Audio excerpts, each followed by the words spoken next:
India was their biggest customer. I put a 50% tariff on India because they're buying oil from Russia. That's not an easy thing to do. That's a big deal. It'll be hitting very hard with sanctions to banks and having to do with oil and tariffs also. But I've already done it. I've done a lot. Look, India was their biggest customer. I put a 50% tariff on India because they're buying oil from Russia. That's not an easy thing to do. That's a big deal. Senator, thank you for the question. Look, India is very concerned. I mean, they've openly spoken about this, as I think it was Senator Haggerty who pointed out just 5 years ago, they were in open conflict. And so while we might have our moment of hiccups right now, we are on the track of resolving that. Our relationship with the Indian government, with the people of India, extends many more decades, and it's a much warmer relationship than they have with the Chinese. Frankly, they are concerned by Chinese expansionism. And Chinese expansionism is not just on the border of India, it's all over the area. And so we share a lot in common, and we share a lot of the same concerns that other nations in the region do.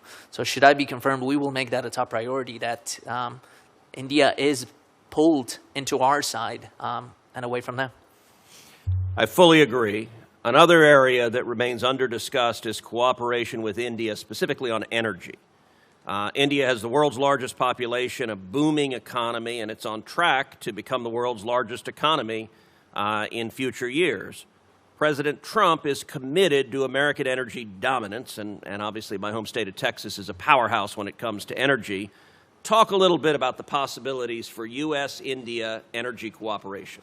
Look, possibilities are endless, Senator, as you pointed out. We fully intend in these trade talks that are ongoing right now to open the markets to crude oil, petroleum products, liquefied natural gas. You're talking about a population of 1.4 billion individuals there. Their middle class, by our definition, is larger than the entire United States of America. And so we have countless possibilities to expand into those markets, and we fully intend to do that. Excellent.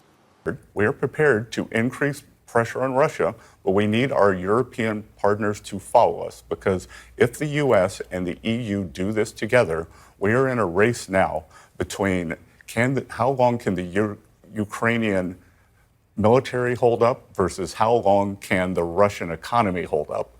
And if the U.S. and the EU can come in, do more sanctions, secondary tariffs on the countries that buy Russian oil, the Russian economy will be in full collapse, and that will bring President Putin to the table.